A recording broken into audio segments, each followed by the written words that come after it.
Vámonos a Facebook.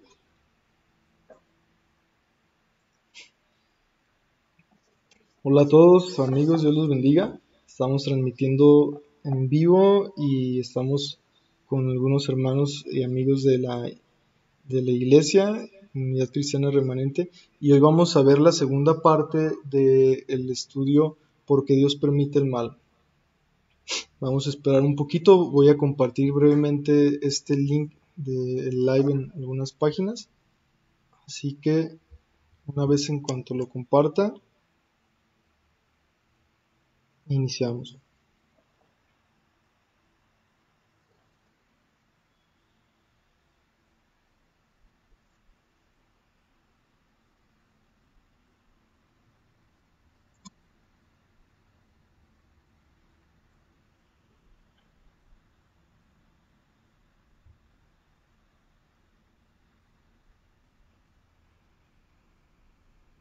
Muy bien.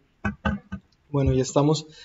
Como comentaba, vamos a continuar con la segunda parte del estudio ¿Por qué Dios permite el mal?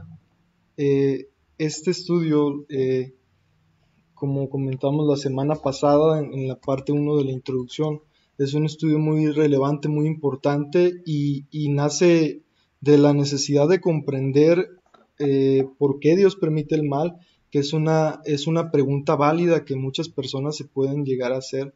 ¿Por qué Dios permite la maldad? ¿Por qué hay asesinatos?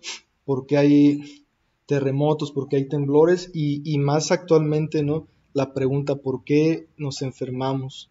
Porque un virus actualmente ha aterrorizado a todo el mundo, ha conmovido a todo el mundo, las esferas económicas y todo lo demás.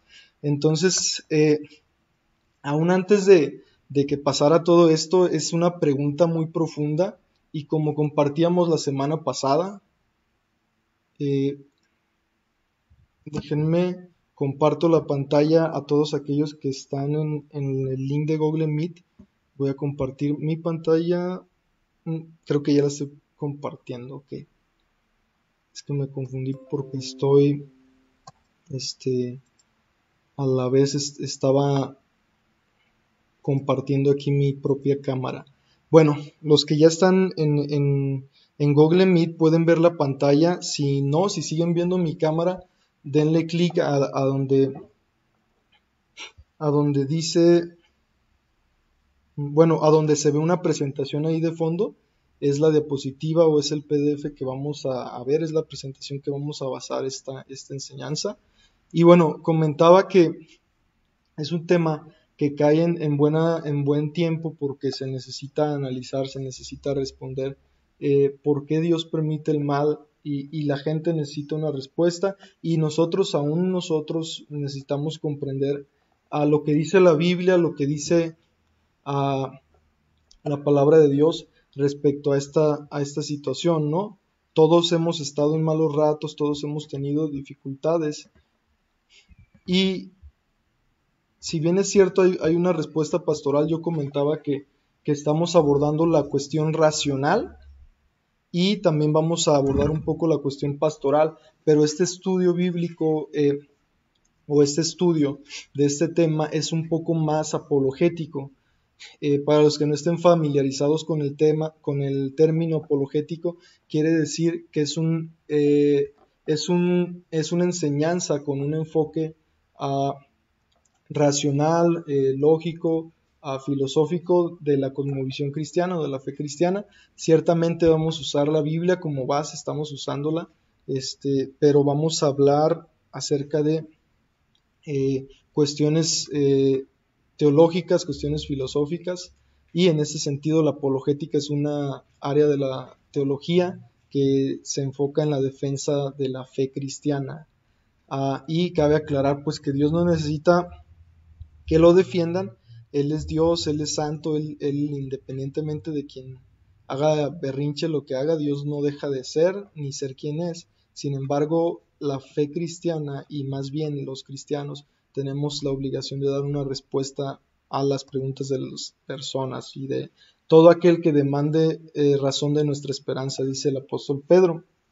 Y bueno, nos quedamos la semana pasada citando algunas frases de un ateo famoso, llamado Sam Harris, y también estoy bajando algo rápido, pero de Bart Ehrman, que fue un ex cristiano, fue cristiano, fue un erudito o es un erudito actualmente del Nuevo Testamento. Déjenme. Ok. Y las citas que compartía eran básicamente respecto a cómo ellos manifestaban que la existencia del mal para ellos era una cuestionante hacia Dios. Y hablábamos la semana pasada de lo que era una teodicea, hablábamos que era una justificación respecto al por qué Dios permite el mal. Hablamos en ese sentido de la justicia de Dios, y quiero enfatizar aquí pues que en ese aspecto de la teodicea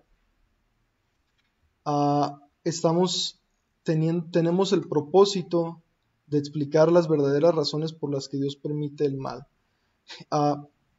Y bueno, comentábamos de Sam Harris, comentábamos incluso de Daniel, que hablaba que no existía una explicación del por qué Dios permitía el mal. Esta persona, Daniel Howard Snyder, desde una perspectiva cristiana, él llegaba a decir, o religiosa, llegaba a decir que no había una explicación, y nosotros vamos a ver que sí la hay, ¿no? Entonces se formulaba el argumento que proviene del dilema de Epicuro que comentábamos la semana pasada. Si alguien desea ver posteriormente la primera lección, la introducción, parte 1, puede ir ahí en la página de la iglesia remanente en Facebook y verla.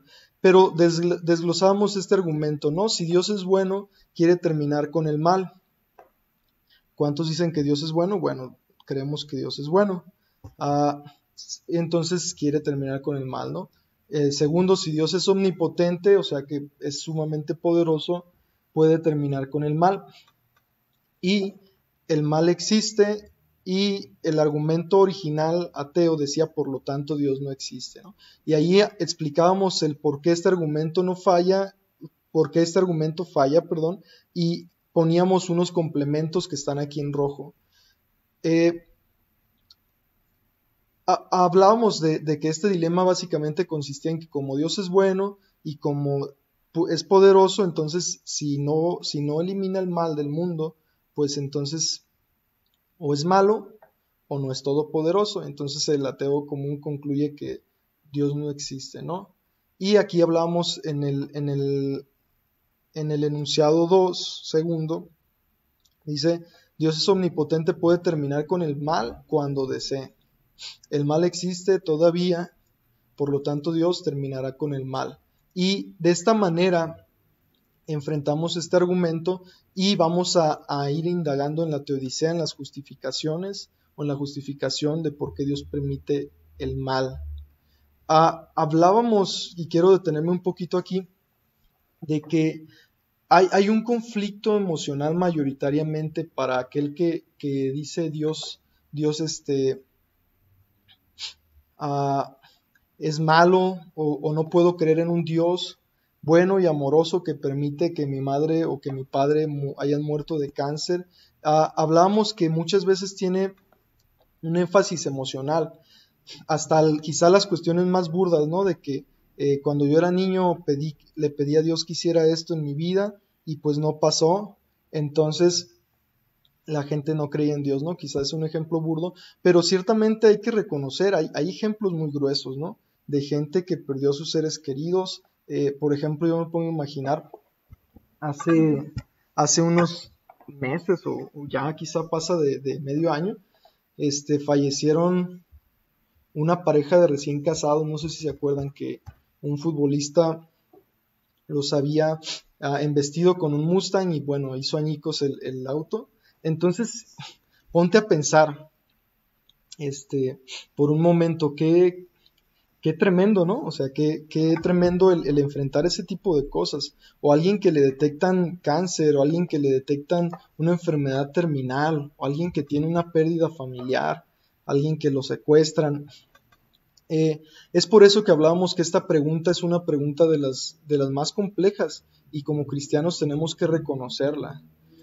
Hablábamos incluso también que muchas veces se puede prejuzgar de decir, no, es que no te preguntes esto. Yo mencionaba que tenemos que indagar, no en una forma autoritaria u orgullosa de decir, Dios, ¿por qué? Sino en una forma sincera de buscar encontrar sentido y de buscar encontrar la verdad y vamos a descubrir que hay verdad y que hay razones por las cuales Dios puede permitir el mal y tiene razones justificables por las cuales lo hace. Entonces, quiero en ese sentido que entendamos que el argumento, el dilema de Eutrifón, que es un derivado no funciona porque estamos hablando de que Dios es omnipotente. Él puede, cuando Él desee, terminar con el mal. Y de hecho, si tú te pones a pensar en el panorama bíblico de Génesis, Apocalipsis, la Biblia, sabes cómo termina, ¿no? Dice que Dios enjugará toda lágrima, no habrá ahí más llanto, no habrá dolor, porque Dios va a terminar con el mal. Entonces, hay razones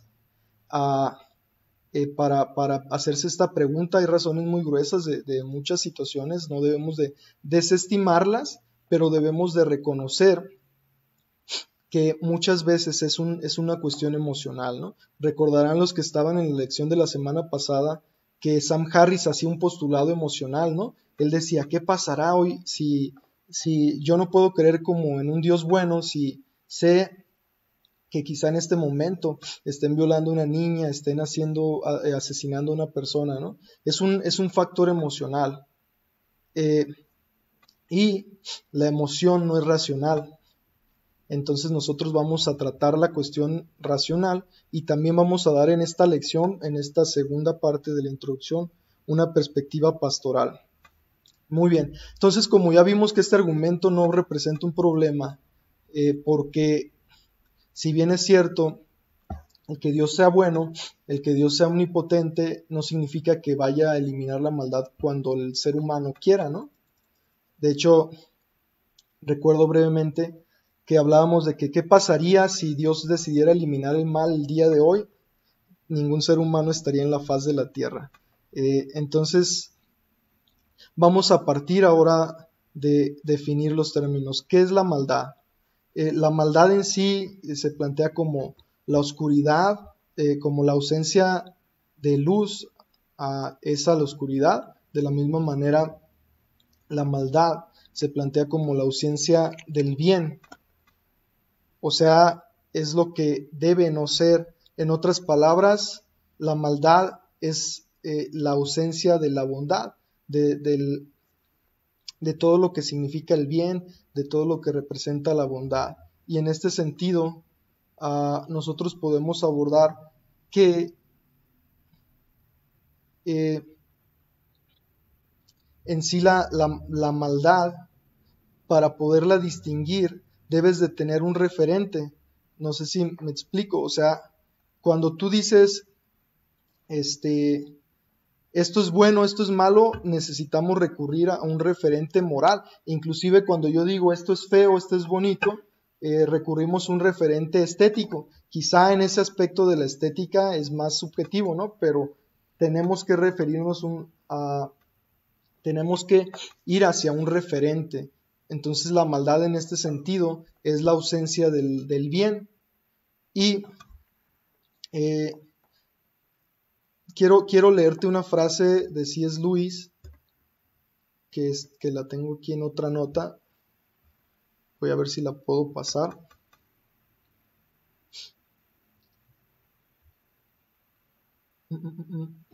Bueno, Evernote.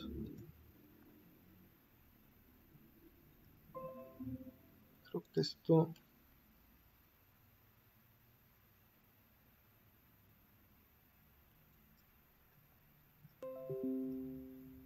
Muy bien.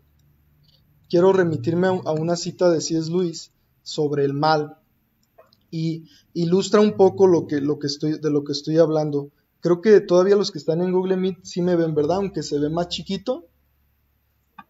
Muy bien. Voy a hacerle zoom. Y quedamos ahorita, estaba explicando que el mal es la ausencia del bien y necesitas un referente para poder detectar la maldad, ¿no? Dice C.S. Lewis sobre el mal. Y durante muchos años yo sencillamente me negué a escuchar las respuestas de los cristianos a esta pregunta. Mi argumento en contra de Dios era que el universo parecía tan injusto y cruel, pero ¿cómo había yo adquirido esta idea de lo que era justo y lo que era injusto? Un hombre no dice que una línea está torcida a menos de que tenga una idea de lo que es una línea recta. Entonces, en ese sentido, la maldad, que es la ausencia del bien, necesita un referente para poder identificarlo. Yo necesito una regla para saber si algo está chueco. Yo necesito saber, yo necesito una referencia de alguien fuerte y alguien débil, flaco, ¿no? Entonces, si la maldad es la ausencia del bien, quiere decir que no es, que es lo que no debe ser, o sea, que no cumple con el estándar o con el ideal. O sea, es un defecto la maldad. Entonces, si no cumple con el ideal o no da el ancho, podemos decir en ese sentido que pues es algo que debe no ser, ¿no? Y entonces es ahí donde nosotros apuntamos y decimos esta acción es mala o es inmoral, porque no cumple el ideal. Y la maldad se manifiesta, entonces ya entendido esto, la maldad se manifiesta de dos formas principales. Tenemos la maldad moral y tenemos la maldad natural. Algunos lo conocen como maldad amoral, la maldad natural. Y la maldad moral tiene que ver con la intervención del ser humano. O sea, la maldad moral es exclusivamente proveniente del libre albedrío o de la decisión humana.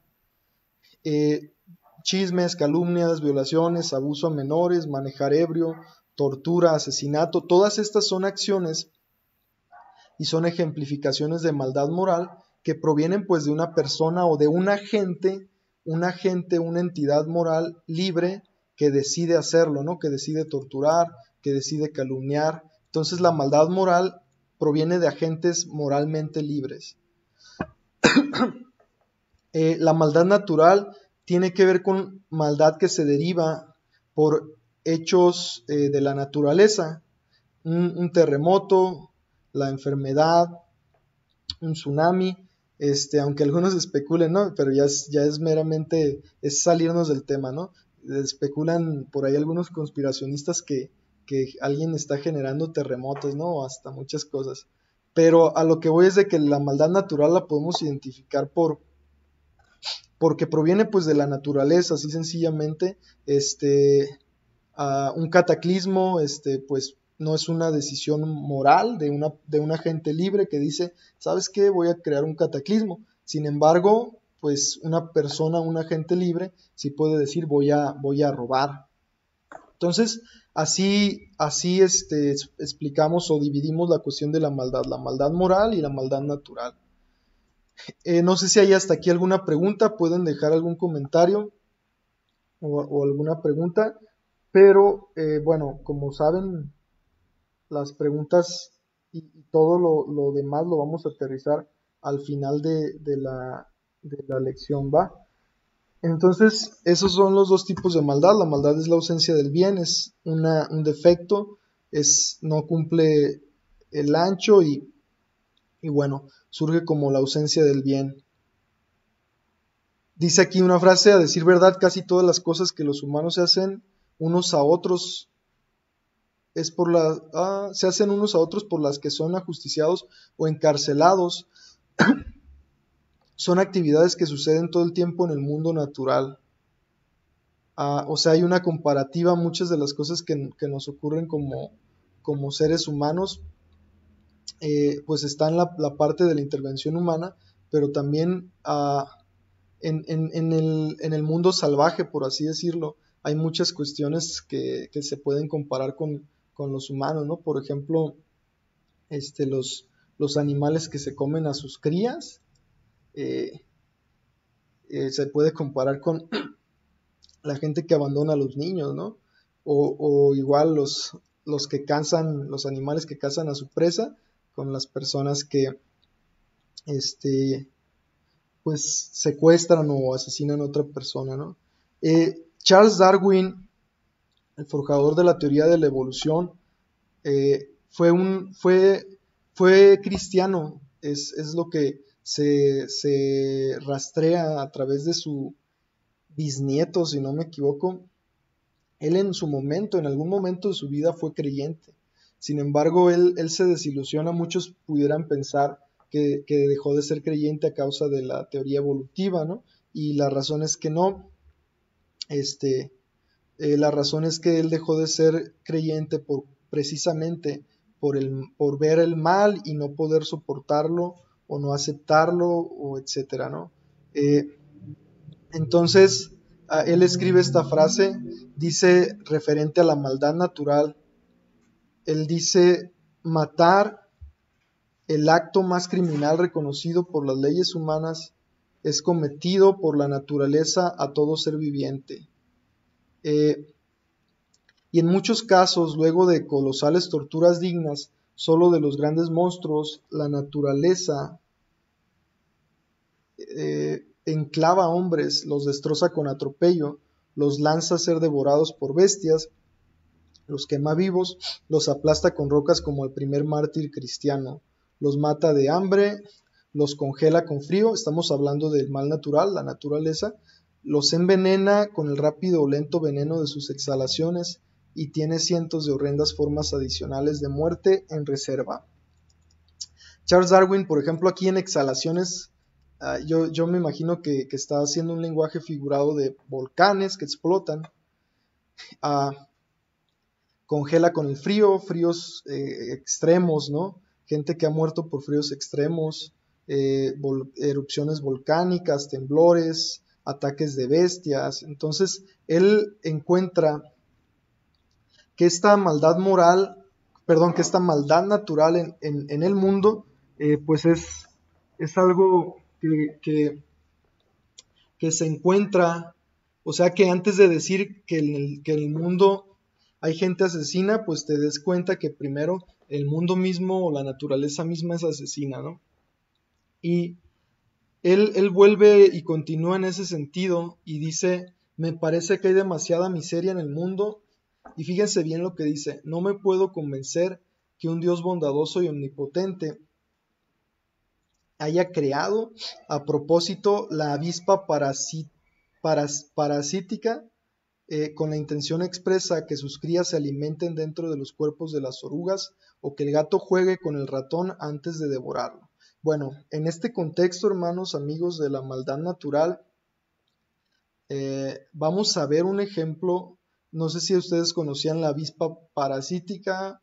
A ver, alguien corríjame, no sé si estoy poniendo bien el acento. Pues parasítica, bueno, o avispa esmeralda. Y no sé si alguien es muy asqueroso, pero si lo es, pues absténgase de ver este video que les quiero mostrar. Pero básicamente, um, básicamente trata de una avispa que le llaman por ahí algunos una cirujana nata, porque al enfrentarse con su presa, esta avispa suelta unos químicos que hace a los animales como zombies, o sea, los induce en un trance, los paraliza y esta avispa hace algo bien colosal. Como están anestesiados, paralizados en modo zombie, sus contrincantes, entonces esta avispa aprovecha para meter larvas dentro del animal y a su vez pues ocurre algo muy horrendo, ¿no? Y quiero compartirles el video y vamos a verlo.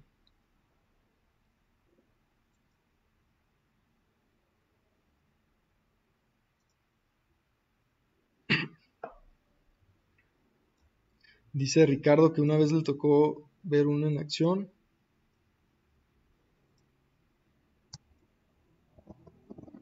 Y precisamente es a lo que se refiere Darwin, ¿no? El mundo es cruel, ¿no? Pero vamos haciendo ese discernimiento, ¿no? Vamos a analizarlo ahorita.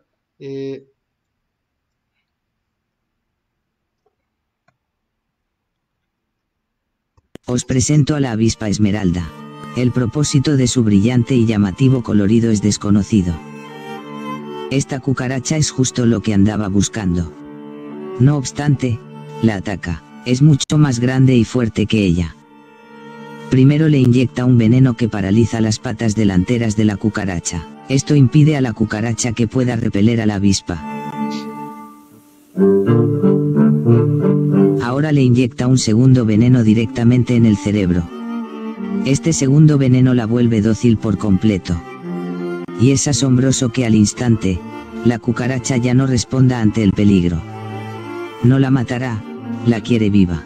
Es un insecto que caza, pero no para sí misma. Este insecto es lo que se llama avispa parasitoide. Pone huevos en otros animales, generalmente en cucarachas, y de ellas se alimentarán las larvas.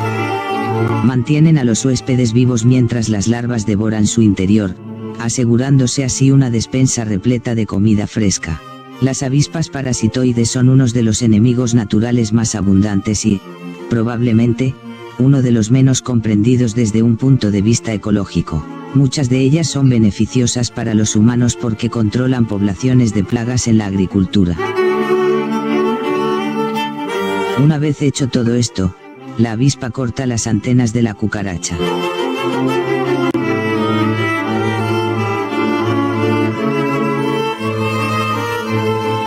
Hace vibrar fuertemente los músculos de sus alas para poder hacerlo.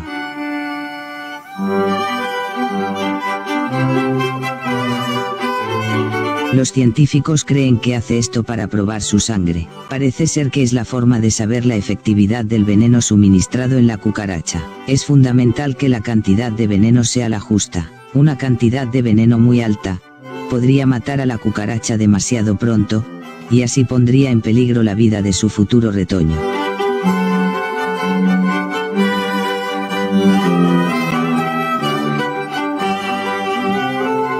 Ahora, como si de un perrito amaestrado se tratara, dirige a la cucaracha hacia un lugar seguro. Quiere depositar un huevo sobre ella. La avispa sondea el cuerpo de la cucaracha en busca del lugar adecuado.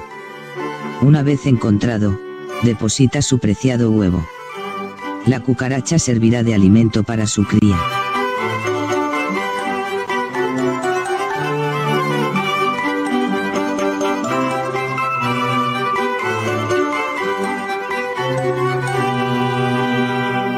Y ya está. Lo único que queda por hacer es ocultar bien la madriguera con lo que encuentra. En condiciones naturales lo haría con hojarasca y piedrecitas. Esto impedirá que posibles depredadores la encuentren. Para ella, supone un trabajoso esfuerzo que puede llegar a emplear hasta 1 hora.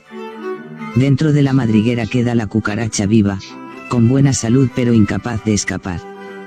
El huevo dejado por la avispa pronto eclosionará. La larva pasa 5 días absorbiendo los fluidos corporales de la cucaracha. Luego, se introducirá en ella y comenzará a alimentarse. Se come primero las partes menos esenciales. Y deja el sistema nervioso y el sistema respiratorio para lo último. Es un proceso que dura 10 días o más. Y durante todo este tiempo, la cucaracha está viva e incapacitada para responder. Durante algunas semanas, la larva continúa creciendo y desarrollándose.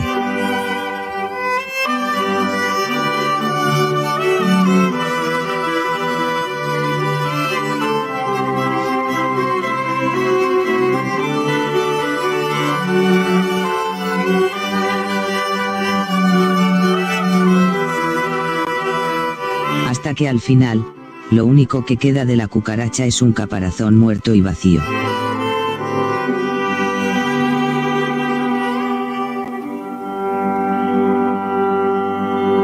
Y de ello, emerge una nueva avispa totalmente madura, preparada para repetir el horripilante ciclo por sí misma.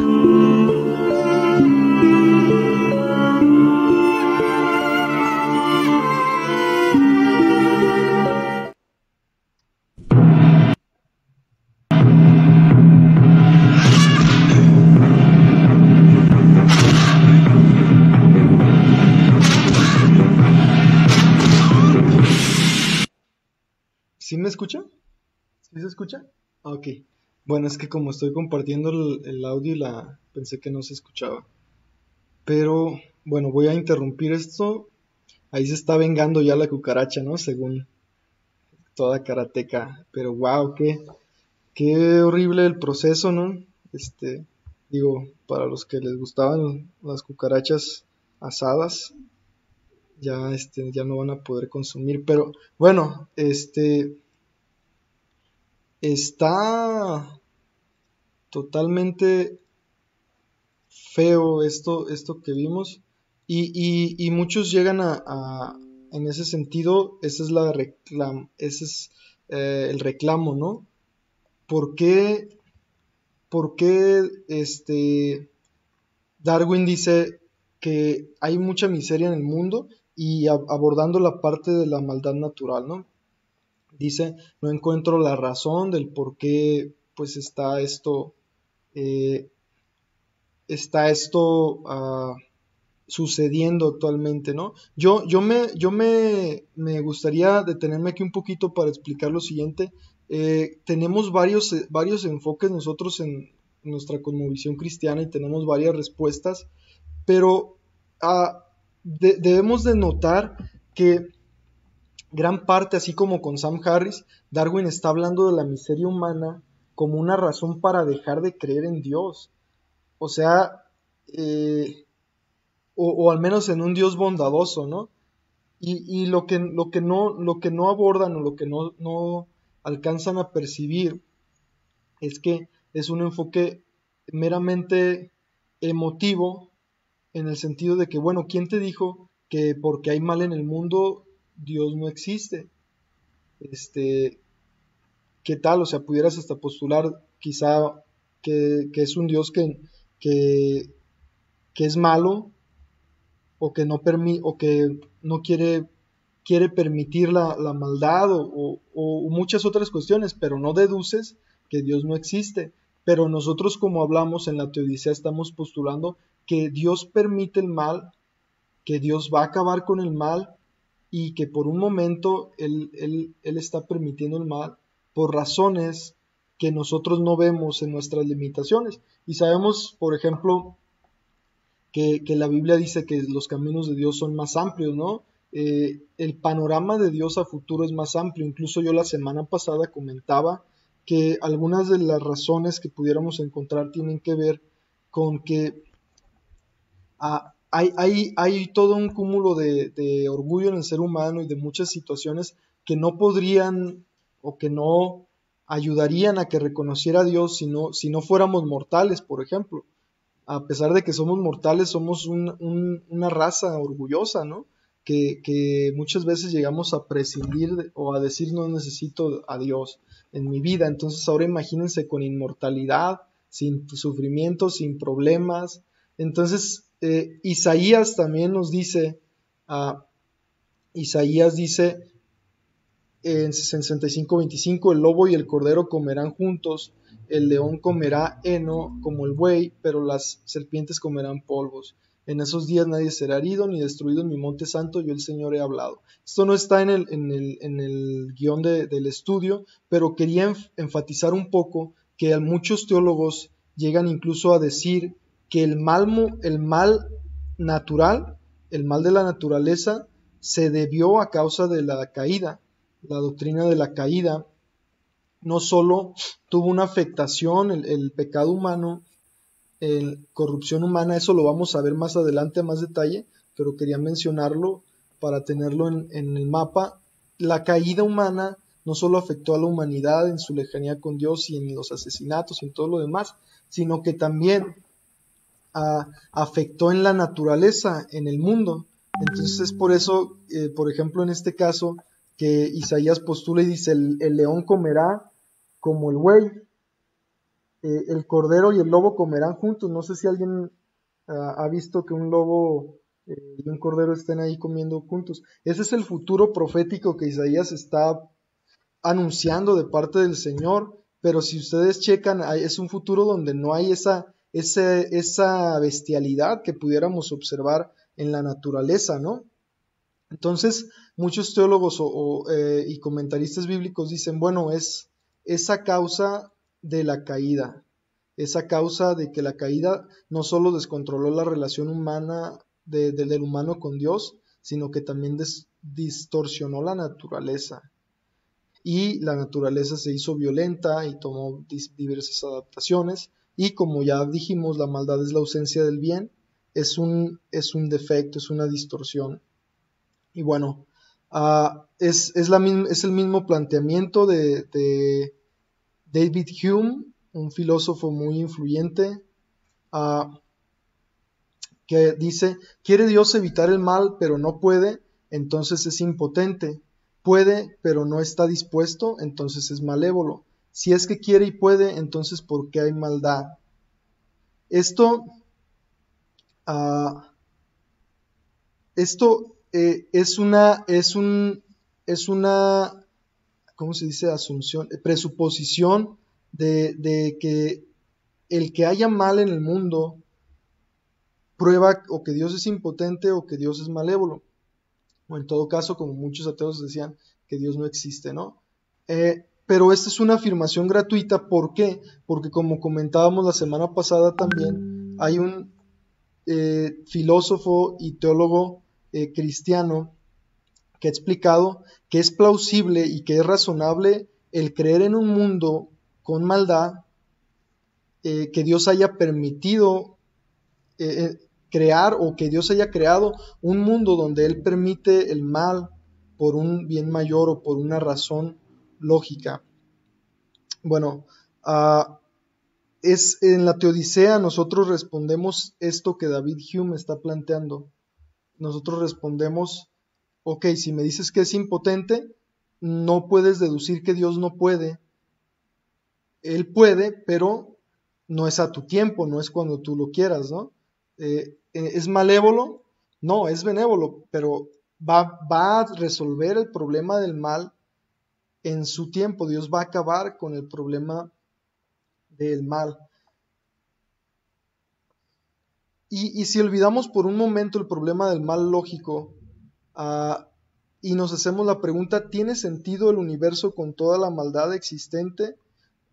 Vamos a reproducir otro video un poco más corto, y con esto vamos a cerrar con un análisis, con otro escrito de Darwin, cuando él de plano es la razón por la que abandonó su fe, y después pasamos a las preguntas. Voy a volver a compartir con audio.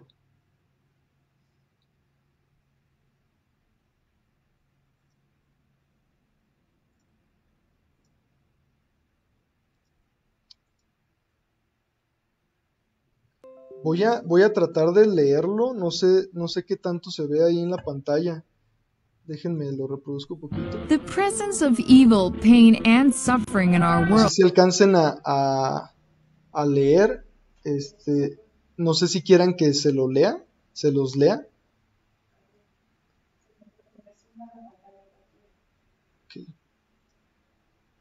Ok, vamos a darle. Está en inglés, pero la existencia de la maldad, dolor y sufrimiento en el mundo. La pregunta es, ¿tiene sentido un universo donde hay maldad, dolor y sufrimiento? World is the most persistent argument raised against the belief in God. Bye. Usually it goes something like this. Put your hands up now! An all-knowing God would know evil exists. An all-loving God would want to prevent evil from existing. An all-powerful God could prevent evil from existing. Come here, But here. evil does exist. Now, given that the fourth proposition would appear to be undeniable, it can be inferred that one of the other three must be false, and thus there cannot be an all-knowing, all-loving, and all-powerful God. Checkmate. Or at least some people think that. However, not too long ago, an American philosopher named Alvin Karl Plantinga put forth a new proposition that is intended to demonstrate that it is logically possible for such a God to create a world that does contain evil. This is how he summarized his defense. A world containing creatures who are significantly free and freely perform more good than evil actions is more valuable, all else being equal, than a world containing no free creatures at all. Now, God can create free creatures, but he can't cause or determine them to do only what is right. For if he does so, then they aren't significantly free after all. They do not do what is right freely. To create creatures capable of moral good, therefore, he must create creatures capable of moral evil. And he can give these creatures the freedom to perform evil and at the same time prevent them from doing so. C.S. Lewis would agree, saying, "Imagine a wooden beam became soft as grass when it was used as a weapon, and the air refused to obey me if I attempted to set up in it the sound waves that carry lies or insults. But such a world would be one in which wrong actions were impossible, and in which, therefore, freedom of the will would be void. If the principle were carried out to its logical conclusion, evil thoughts would be impossible, for the cerebral matter which we use in thinking would refuse its task when we attempted to frame them." Continuing his defense, Plantinga says, "As it turned out, sadly enough, some of the free creatures God created went wrong in the exercise of their freedom. This is the source of moral evil." The fact that free creatures sometimes go wrong, however, counts neither against God's omnipotence nor against his goodness, for he could have forestalled the occurrence of moral evil only by removing the possibility of moral good. So, even though God is all-powerful, it is possible that it was not in his power to create a world containing moral good, but no moral evil. Therefore, there is no logical inconsistency involved when God, although wholly good, creates a world of free creatures who chose to do evil.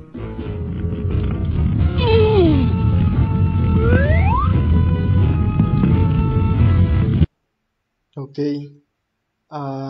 creo que este video es un...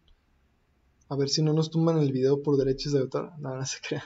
Este video es una explicación o una defensa del libre albedrío y es una presentación o apología en la que demuestra que esa pregunta de que ¿tiene sentido un universo con toda la maldad existente?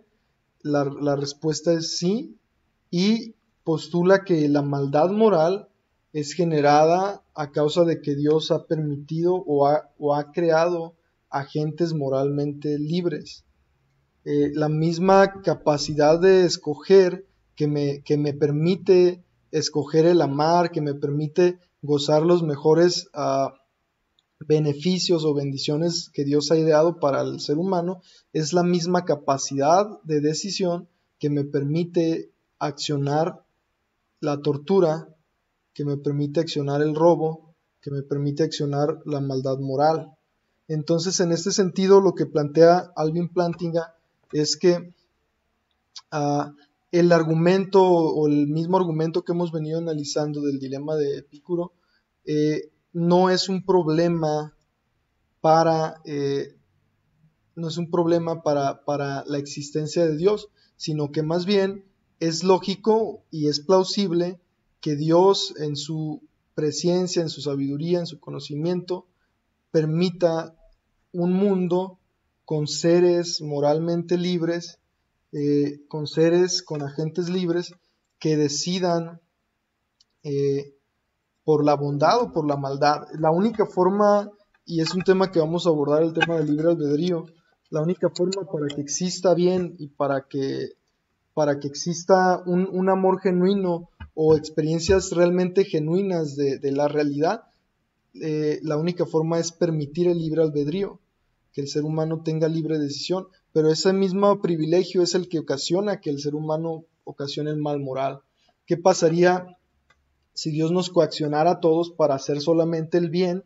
No tendríamos la capacidad de generar el mal y por ende nuestro amor hacia Dios pues sería una farsa, porque es como, por ejemplo, si yo te digo, ¿qué paleta escogerías de estas dos? Tenemos la de limón y la de limón.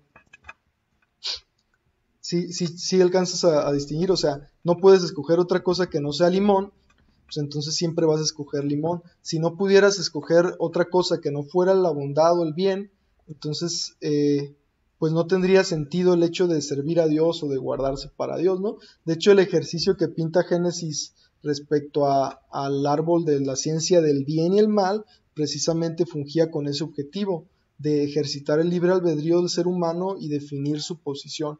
Entonces, en ese sentido, el mal moral tiene su raíz en el ejercicio del libre albedrío incorrecto, ¿no?, del ser humano, y el tema de que un universo con mal natural, explicaba que muchos teólogos se inclinan por esa postura. En lo personal, yo también creo que esa postura es acertada en el sentido de que el mal natural que vemos es producto de una creación corrompida y una naturaleza inclusive también corrompida. Ahora que si le sumamos que el ser humano, por el mal moral muchas veces, en ese sentido, por ejemplo, la avaricia, hace que el planeta se destruya más, sobreexplotándolo, entonces le sumamos unas piedritas al costal, ¿no?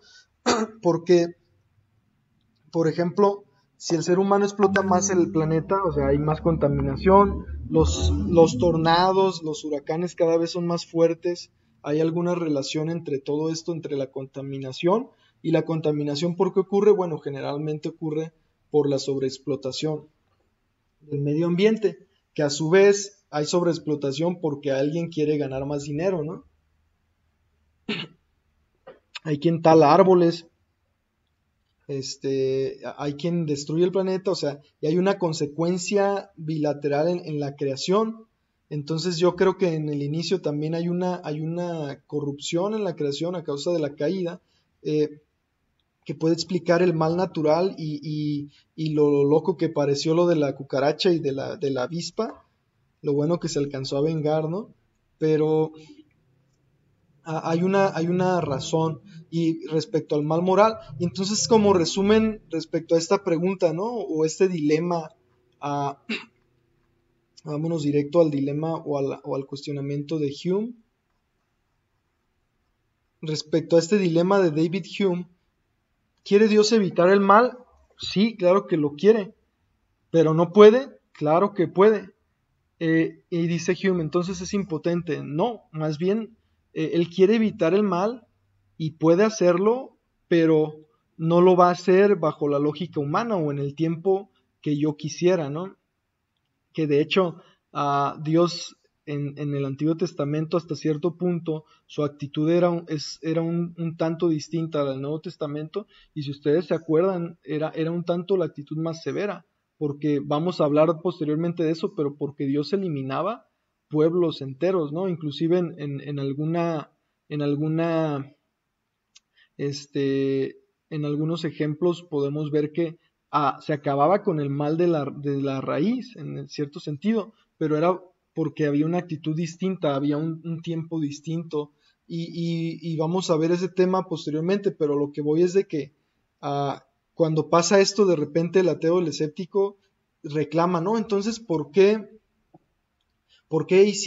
Dios hizo esto con los cananeos? ¿Por qué esto? Bueno, para empezar, el ateo no tiene un referente moral, porque como mencionaba yo la vez pasada, ese reclamo de Sam Harris está como que muy incongruente, porque los escépticos no creen en lo que C.S. Lewis mencionaba, ¿no? Que había un referente, hay una regla.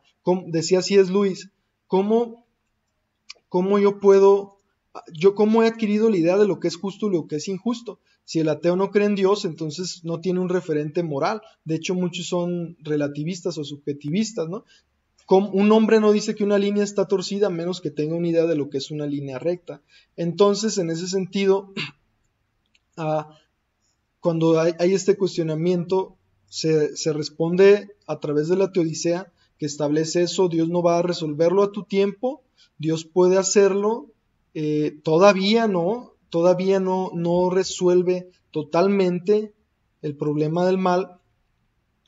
Dios lo va a hacer, por eso tú lees en las últimas líneas, hasta cierto punto sorbidas la muerte en victoria, y ya no habrá más llanto, no habrá más dolor.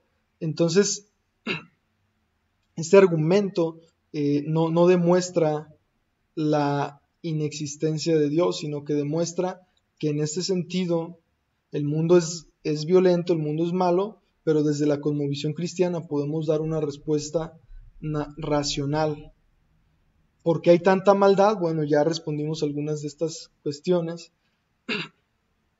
y entramos en este panorama en el que la maldad, siendo cual cruda la es, nosotros podemos darnos cuenta que mucha parte de la maldad también se relaciona con la responsabilidad humana. Que de hecho, si dejamos a un lado la maldad natural, podemos nosotros enlistar una serie de sucesos que yo he enfatizado muchas veces en varias enseñanzas que he dado. ¿Por qué el mundo está como está? Por ejemplo, ¿por qué los hospitales hoy en día colapsan? El ser humano siempre quiere responsabilizar a Dios, ¿no? No, ¿por qué Dios? ¿Por qué hay tanta pobreza? O a ver, ¿Dios lo hizo o lo hizo la maldad humana o la responsabilidad humana? La mayoría de las veces es la responsabilidad humana. Dios, ¿por qué permites esto? Bueno, porque Dios permite el ejercicio de la libertad humana. Y en ese sentido, nosotros nos damos cuenta que el ser humano reclama muchas veces cosas que él mismo causa. Y para el problema de la maldad natural tenemos ya la respuesta. Y quiero finalizar con lo que escribe el tataranieto de Darwin, Randall Keynes. Dice lo siguiente: después de la muerte de Annie, hija de Darwin, Charles Darwin dejó firmemente atrás su fe cristiana, dejó de atender servicios religiosos, los acompañaba a la puerta de la iglesia, pero los dejaba entrar solos y se entretenía hablando con el policía del pueblo, o caminaba alrededor de la parroquia. Aún creía firmemente en un creador divino, pero aunque otros tenían fe en la infinita bondad de Dios, a Charles le pareció una figura sombría, inescrutable y despiadada. Y si bien es cierto, como decía, la razón por la que Darwin abandona la fe no es la evolución, que por cierto muchos cristianos es como su mayor temor, ¿no? Pero también luego pudiéramos estudiar ese tema. Pero ciertamente pues la evolución no representa un problema para la existencia de Dios, ¿no? Pero Charles Darwin abandona su fe cristiana a causa de que él experimenta la muerte de su hija. Y me recuerda mucho C.S. Lewis escribió un libro que se llama Una pena en observación, donde relata a través de otro personaje cuando él perdió a su esposa a causa de cáncer de huesos. Y hay una frase que me impacta hasta el día de hoy. Y dice C.S. Lewis: no me preocupa si existe o no. Mi pregunta o mi duda no es si Dios existe o no. Mi pregunta es si es bueno o es malo. Entonces, esta cuestión muchas veces ya analizamos la cuestión racional, ya dejamos en claro que racionalmente es plausible que Dios haya creado un mundo en el que las personas ejercen su libertad, en el que esto ocasiona una consecuencia que es posible el mal moral, y que la existencia del mal no refuta la existencia de un Dios bueno o de Dios, sino que hablamos de la teodicea, que se enfoca precisamente en que Dios va a resolver el problema del mal. Pero entonces, ¿qué hacemos con esta situación emocional o emotiva en el caso de Charles Darwin? Sin dejar de ser sensibles, ¿no? Sin subestimar, porque es un dolor real, ¿no? Muchas personas que tienen una pérdida momentánea y difícil, no puedes llegar y decirles: es que hay una teodicea, es que hay un enfoque apologético en el que pasa a poder entender por qué perdiste a tu esposo. Lo que se recomienda aquí obviamente es un consejo pastoral, no una teodicea racional. De hecho, la Biblia dice en Romanos 12:15, dice: llorad con los que lloran, gózate con los que se gozan, llora con los que lloran. Entonces, en ese sentido es cuando nosotros estamos aprendiendo estos dos enfoques en esta lección. Ya entendimos el origen ya entendimos qué es la maldad, ya entendimos qué es la maldad moral, la maldad natural, por qué se genera, ya entendimos que el dilema de Eutrifón o el cuestionamiento racional de por qué, si Dios es bueno y es todopoderoso, por qué permite el mal, ya lógicamente respondimos que hay una razón detrás y que no es irracional el concebir la existencia de Dios o que Dios haya creado un mundo en el que puede existir el mal. Ahora que sigue, bueno, en este caso pues es un consejo pastoral en el sentido de tenemos que ser sensibles al sufrimiento y tenemos que acompañar a las personas en ese proceso. Y bueno, en vez de decirle hay una teodicea, es decirle Dios te va a sacar adelante, estoy aquí contigo para que cuentes conmigo,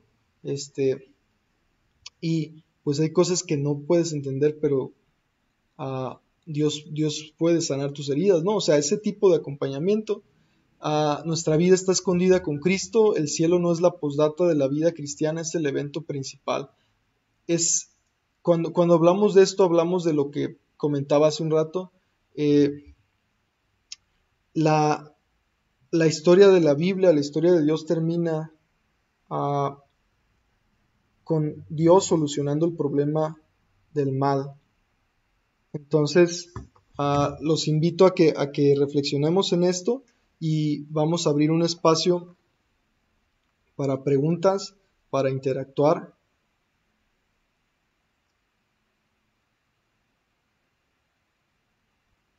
No sé si alguien aquí tenga alguna pregunta, algún comentario.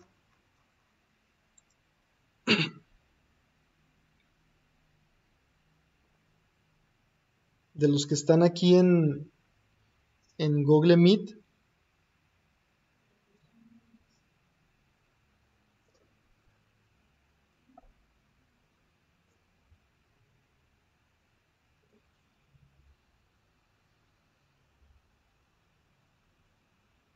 No sé si hay alguna pregunta.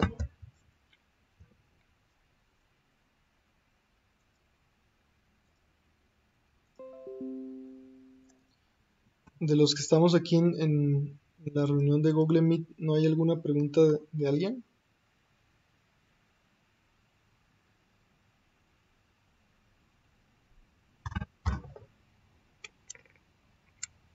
Ok, Ricardo tiene una recomendación, leer 1 de Timoteo 6, muy bien.